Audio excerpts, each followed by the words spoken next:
देख रहे हो दौर आ गया है, दौर आ गया क्या? फिर साइकिल पे चलोगे,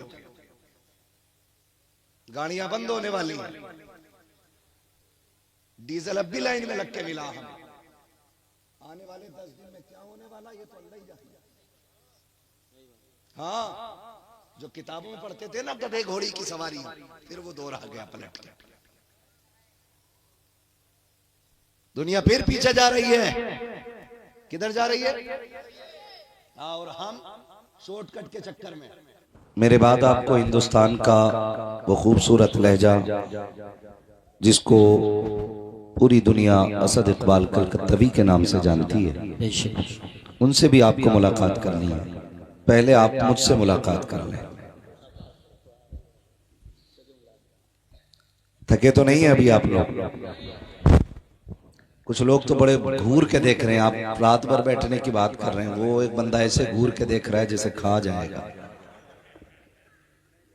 है ना? घूर के ना देखिएगा। खैरियत है सारे लोग? जोर से बोलो, और जोर से बोलो।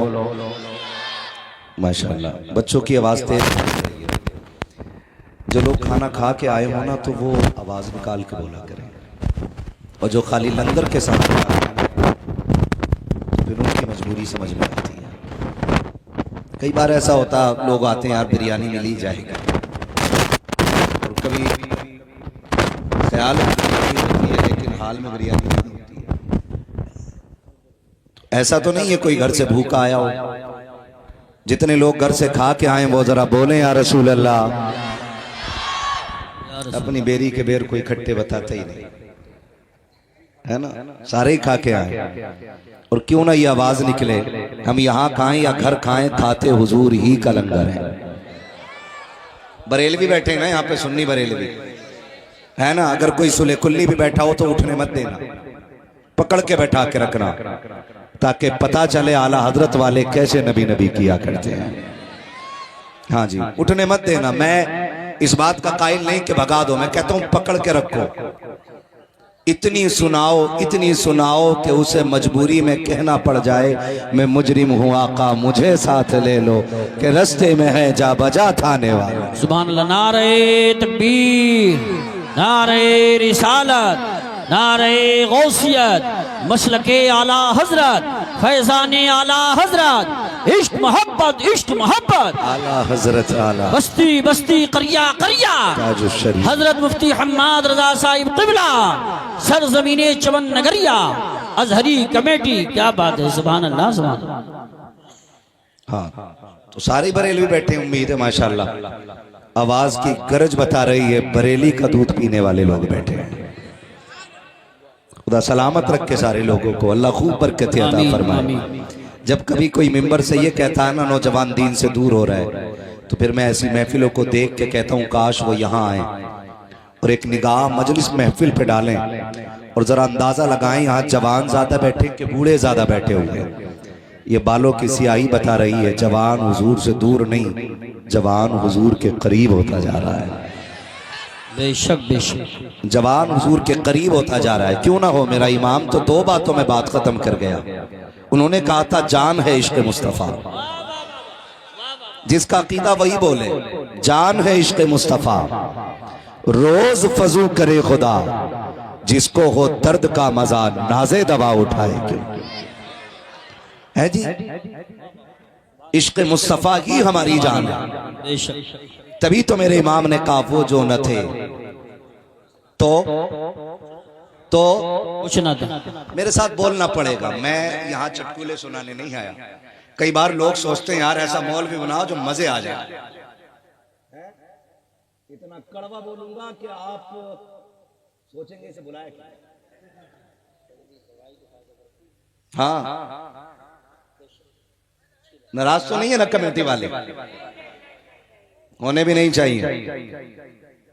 मैं क्या बात अर्ज कर रहा था, वो जो न थे, बोलो मेरे साथ, वो जो न थे, वो जो न थे, वो जो न थे, वो जो न हो, जान है वो जहान की, जान है तो जहान है, बस सफर का आगाज। जरूरी बात मेरी सबसे पहली ये है कि सबसे ज्यादा कीमती शय ईमान है।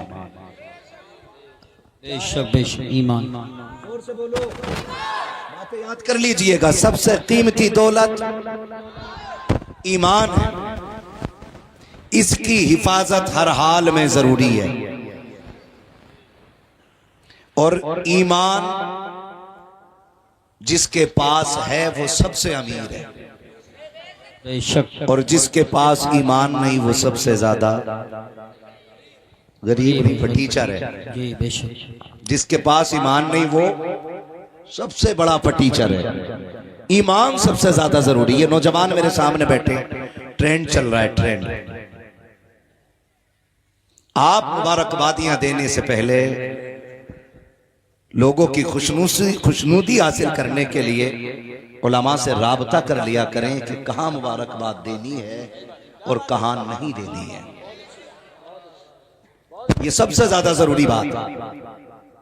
उलमा से राबता कर लिया करें कि कहां मुबारकबाद देनी है और कहां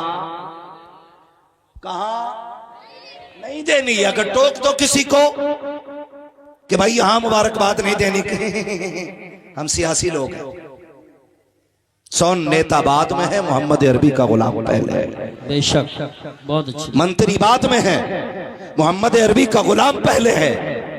हम पूछ ले पहले मुबारकबादियां कहां देनी है। मुझे तो हैरत होती है कौम के वो नौजवान जो अपने सगे बाप को मुबारकबाद न दे सके, सगे भाइयों को मुबारकबाद न दे सके, वो गैरों को मुबारकबादियां दे करके बहुत बड़ा लेक्चरर बनने की कोशिश करते हैं। खुदा का वास्ता दे करके कहता हूं, ईमान बचाना चाहते हो उलमा के कदमों में पहले आया करो, इनसे पूछा करो फलां को मुबारकबाद बनती है कि नहीं, फलां को मुबारकबाद बनती है कि नहीं, उसको मुबारक दूं कि ना दूं, उसको मुबारकबाद दूं या ना दूं। अगर ये रोक दे तो रुक जाओ, अगर ये इजाजत दे दे तो मुबारकबादियां दे दो।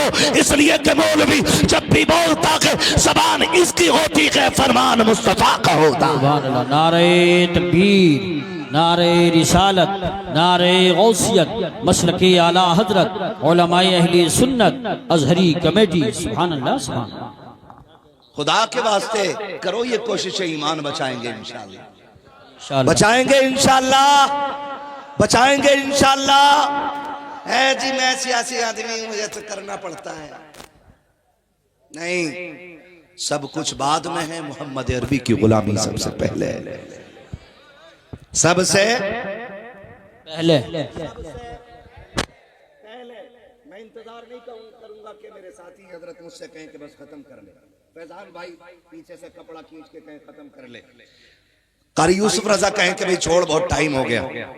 मैं उतनी देर बोलूंगा जितनी देर आप सही से सुनना चाहेंगे। और हम समझ लेते हैं क्योंकि हम पलटते नहीं बेजान किताबों के वरक, हम वो पढ़ते हैं जो चेहरों पे लिखा होता है। हाँ, अगर हमें सुबह की अजान आती है तो हमें सोने की दुआ भी याद आती है। दोनों चीजें हमें याद है। हम समझ जाएंगे किस चीज का वक्त आ गया है। ईमान सबसे ज्यादा जरूरी है। ईमान कोशिश करें जान जाए तो जाए, ईमान न जाए। जान जाए तो जाए, ईमान ना जाए। ईमान बचाने की कोशिश कीजिएगा। दौर बड़ा नाजुक है, पता नहीं कहां तुमने लाइक का बटन दबाया और इधर ईमान का जनाजा निकल गया। जानते हैं आप, इतना नाजुक दौर आ गया, सब कुछ लिखा हुआ आ रहा है और खाली आपको यस और नो करना है। यस मीन्स आप राजी हैं, नो नहीं राजी है। पूरी तहरीर पढ़ने के बाद आपने लाइक का बटन दबा दिया, फंस गए। ईमान बचा लो, सबसे ज्यादा जरूरी है। हाँ, ऐसा लगता है इसी दौर के लिए मेरे नबी ने कहा था कि ईमान बचाना ऐसे हो जाएगा जैसे हथेली पे आग का अंगारा रखना। हाँ, दाढ़ियां होंगी, ईमान नहीं होंगे। टोपियां होंगी, ईमान नहीं होंगे। गोश्त खाने वाली कौम होगी, ईमान नहीं होंगे। इतना नाजुक दौर आ गया। खुदा के वास्ते बहुत सोच समझ के आप लाइक का बटन दबाया करें। यह भी बड़ा जरूरी है। ईमान बचाना सबसे ज्यादा जरूरी है। और ये जो हवा चली है ना मुबारकबादियां देने की, थोड़ा सा लिमिट में आ जाएं, लिमिट में और पहले मुसलमान बन जाए, मुसलमान बन जाए। अपनों की कब्रों पे जाके कह रहा है बड़ी याद आ रही है ईद का दिन तुम्हारा, आज तुम होते तो कितना अच्छा लगता। सगा बाप घर में पड़ा है और उससे ईद मिलने के लिए बेटा तैयार है। ये तरबियत है हमारी। आज जो घर के अंदर है उस पे गौर नहीं, जो सोशल मीडिया पे है उस पे सबसे ज्यादा गौर। शबे कद्र आए, शबे बारात आए, माफी नामे लिख लिख के भेज रहे हैं। कोई खता हो गई हो तो माफ कर देना, मैंने दिल दिखाया हो तो माफ कर देना। तेरी तहरीर वो पढ़ रहा है जिसने कभी तुझे देखा न की है, तेरी तहरीर वो पढ़ रहा है जिसने कभी तुझे जाना न की है, तेरी तहरीर को उसने देखा है जिसने कभी तुझे नहीं देखा है। लेकिन घर में पलने वाला खानदान जिसमें भाई भी हैं, बहनें भी हैं, जिसमें अपने भी हैं, पराए भी हैं, जिसमें रिश्तेदार भी हैं, माँ भी हैं, लेकिन उनके दरवाजे तक जाते हुए हमारे कलेजे मुंह को आ जाए करते हैं। क्या फायदा तुम्हारी कमेंट पे, तुम्हारी तहरीर पे अगर किसी ने लाखों लाइक भी दे दिए, अगर घर के अंदर बैठा हुआ भाई तुझसे नाराज होकर दुनिया से चला गया, तेरी गलती ने उसका दिल तोड़ा के हजारों लाइक नहीं बचा पाएंगे, लाखों कमेंट नहीं बचा पाएंगे। जरूरी ये है कि माफी उनसे ना मांग जिनको तूने देखा न की है, माफी उनसे मांग जिनका तूने दिल दुखा रखा। बेशक बेशक, क्या कहने, वाह वाह वाह, सुभान अल्लाह, सुभान, हक है, हक है। ये जरूरी है। अभी कुछ दिन पहले एक साहब ने अब्बा की कब्र लगाई फोटो में, ईद का दिन आया था, कह रहा अब्बा बड़े याद आ रहे हैं, अब्बा बड़े याद आ रहे हैं। अगर मेरे बाप होते आज उनके जूते उठा के मैं ईद की मुबारकबाद देता। मैं कहता हूं काश ये जुमला जो तूने मरने के बाद बोला है ना, अगर उनकी जिंदगी में बोल देता तो तुझे मरने में देर लगती, रब को तेरी कब्र को जन्नत बनाने में देर नहीं लगती। हमें उनकी जिंदगी में ये बातें बोलनी थी और हम मरने के बाद तमन्नाएं कर रहे हैं काश ऐसा हो जाए, काश ऐसा हो जाए। अपनी जिंदों की कदर करो, जो है उनकी कदर करो। दिल के पपोले जल उठे सीने के दाग से, इस घर को आग लग गई घर के चराग से। अपने अपनों के दुश्मन हो बैठे, अपनों ने अपनों के गले काट दिए, अपने अपनों के खिलाफ मुकदमे कर रहे हैं, अपने अपनों को इंजर्ड करके हॉस्पिटल पहुंचा रहे हैं, अपने ही अपनों को जेल कराने पे लगे हुए हैं। अपने दुश्मन हम ही काफी हैं, गैरों की क्या जरूरत थी। सोचे जरा, जोर दें। आज ये महफिल सजी है, दिल पे हाथ रख के बताना सारे ला इलाहा इल्लल्लाह वाले, हाँ सारे बरेली वाले से प्यार करने वाले लोग हैं। मगर क्या कोई ऐसा होगा इस महफिल में, क्या सारे ऐसे लोग हैं कि जिसके सीने में किसी के भी तरफ से कोई नफरत या कोई बुग़्ज़ और कोई कीना ना हो? नहीं, बड़ा मुश्किल हो गया है। अब तो मस्जिद की पहली सफ में बैठे हुए लोगों का दिल पहचान पाना मुश्किल है कि ये इबादत की नीयत से आगे बैठा या दूसरों को पीछे करने की नीयत से पीछे बैठा है। अब तो इबादतों में इतनी हमारे दिखावे आ गए, अब तो मस्जिद की पहली सब महफूज नहीं है। यहां से जाके आप कहोगे मजा आया उस्मान भाई पे, मजा आया फैजान भाई पे, मजा आया असद भाई पे। क्या खाक मजा आया? अगर दिल न बदले तो कुछ न बदला, अगर दिल न बदल सके तो कुछ न बदला। आज ना सियासत की आड़ में आकर के हम ईमान बेच देते, लोग टके टकों पे बिक जाते। ईमान इतना सस्ता नहीं है। ईमान कितना महंगा है, पूछ नबी के बिलाल से। ईमान की कीमत क्या होती है, पूछ उस्मान गनी से। ईमान कितना कीमती है, पूछ नबी के अबू बकर से। ईमान की कीमत क्या होती है, पूछ हजरत सुमैया से। ईमान कितना कीमती है, पूछ हजरत जुनैरा से। तब पता चलता है ईमान कितनी कीमती चीज है। मैंने इसीलिए कहा मर जाना लेकिन ईमान का सौदा न करना, मर जाना ईमान का सौदा न करना। आज तो माफ कीजिएगा, अपनी बात मनवाने के लिए हमें कुफ्र की हद तक उतरना पड़े तो उतर जाते हैं। कुफ्र की हद तक। अल्लाह करे ये बातें आपके जहन में उतर जाएं। मैं हिंदी की चिंदी नहीं, इशारा की न्याय में बात कर रहा हूं। अल्लाह करे ये बातें जहन में उतर जाएं। हम कुफ्र की हद तक उतर जाते हैं। अगर मुझे अपना काम कराना है तो मैं कुफ्र की तह में उतर के कहता हूं भाई मेरे भाई को जरा जेल करा दो, मैं आपके साथ खड़ा हूं। मेरे चचा को फांसी करा दो, मैं आपके साथ खड़ा हूं। खुदा का वास्ता दे के कहता हूं ये उम्मत इतनी सस्ती तो ना थी जो टके टके पे बिक जाती। इस उम्मत को यूं तो नहीं बनाया गया था जो एक कप चाय के लालच में बिक जाती। इस उम्मत को इतना सस्ता तो नहीं बनाया गया था जो जरा से काम के लिए ईमान का सौदा कर देती। उस उम्मत को इतना पक्का बनाया गया कि इतना पक्का बनाया गया कि एक दस्तरखान लगा के दस्तरखान के कोने पे बाप बैठा के, बाप को अबू बकर सिद्दीक कहा जाता है। दूसरे कोने पे, उसी दूसरे कोने पे बेटा बैठा के जिसको अब्दुर्रहमान इब्ने अबू बकर कहा जाता है। बाप बेटे में गुफ्तगू हो रही है। बेटे ने अब्बा के चेहरे को देख के कहा था अब्बा जी याद है वो जंग जो इस्लाम से पहली जंग कुफ्र की थी? कहा बेटे कौन सी जंग? का जंग बदर की बात कर रहा हूं। आप मुस्तफा के साथ आए थे, मैं अबू जहल के साथ आया था। कहा फिर बेटे? कहा कि जब आप अबू जहल के खिलाफ निकले, मैं मुस्तफा के खिलाफ निकला। आप नबी की हिमायत में तलवार लेके आए, मैं अबू जहल की हिमायत में तलवार लेकर के आया। कहा बेटे फिर? कहा एक बार मैंने तलवार उठाई, मेरी निगाह उठती, अब्बा मैंने तेरा चेहरा देखा, मेरे हाथ रुक जाते हैं, मैं तेरी गर्दन कैसे काट देता, तू मेरा बाप था। मैंने ये सोच के तलवार वापस कर ली। अबू बकर मेरा बाप लगता है, इस पर तलवार नहीं चलाई जाएगी। मैंने अब्बा समझ करके तलवार वापस कर ली थी। अबू बकर सिद्दीक ने लुकमा छोड़ा और कहा खबरदार सुन ले, तू मेरा बेटा था जो तूने मैदान जंग के अंदर मुझको देख करके बाप होने के ख्याल से तलवार वापस कर ली। शुक्र मना कि तू मेरी तलवार के नीचे नहीं आया, वरना मैं दूध का रिश्ता भुला देता, खून का रिश्ता भुला देता और मैं तेरी एक टुकड़े नहीं बल्कि तेरे कई टुकड़े कर देता।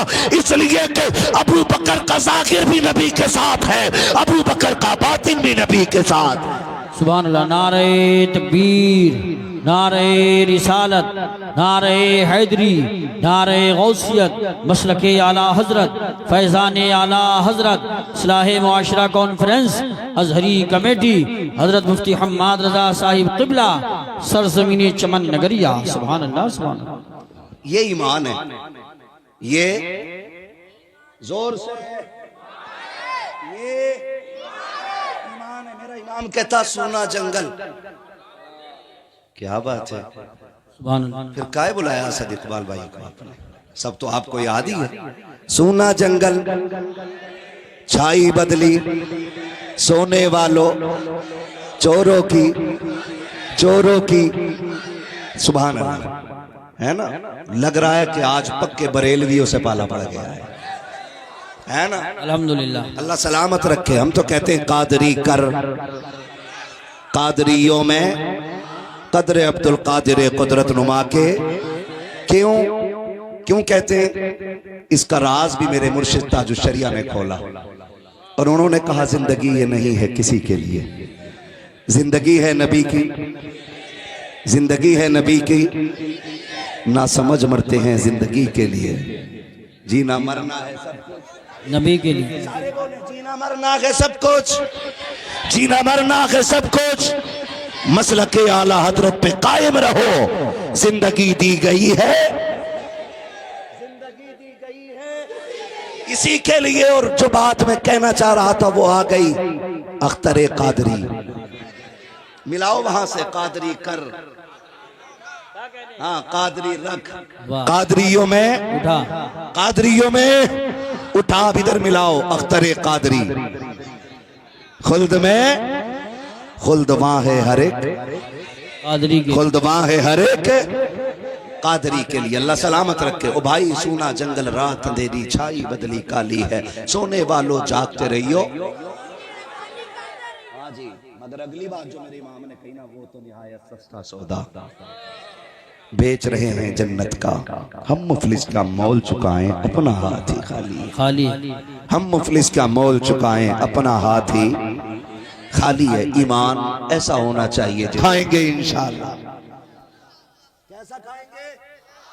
जोर से हलाल खाएंगे, हराम से बचेंगे, हराम से बचेंगे, हलाल की तरफ चलेंगे। क्या फर्क पड़ता है यार? देख रहे हो दौर आ गया है, दौर आ गया क्या? फिर साइकिल पे चलोगे। गाड़ियां बंद होने वाली हैं, डीजल अब भी लाइन में लग के मिला हमें। आने वाले 10 दिन में क्या होने वाला ये तो अल्लाह ही जाने। हाँ, जो किताबों में पढ़ते थे ना गधे घोड़ी की सवारी, फिर वो दौर आ गया पलट के। दुनिया फिर पीछे जा रही है। किधर जा रही है? और हम शॉर्टकट के चक्कर में जुआ, ब्याज, रिश्वत सारा ले रहे हैं, और फिर मरने के बाद ना 2-4 लाख मस्जिद को दे दिए, 10-5 करोड़ हराम के दे दे, अल्लाह को तेरे उस करोड़ों से मतलब ही कोई नहीं। रब को तो 10 रुपए पसंद है मगर हलाल के पसंद है। कैसे पसंद है? हलाल के पसंद है। एक एक जवान से मेरी गुजारिश है, मर जाना लेकिन हराम ना खाना, हराम ना खाना। अमीर बनने का शौक है ना, तो फिर रिश्वत न ले, ब्याज न ले, तिजारत अल्लाह से कर, तिजारत अल्लाह से कर। वो कैसे होगी? तुझे पता चल जाए कोई बेटी रुखसत होने वाली है, हाथ पीले होने की उम्र आ गई है, गुर्बत पैरों में जंजीर बन गई है, तो जा कुछ मुट्ठी बंद करके गरीब की चौखट पे डाल आ, खुदा करम के दरवाजे खोल के तेरी झोली में डाल देगा। करेंगे इंशाल्लाह ये काम। ऐसे काम कर लीजिए, ऐसे काम कर लीजिए, जब भी खाइएगा हलाल खाइए।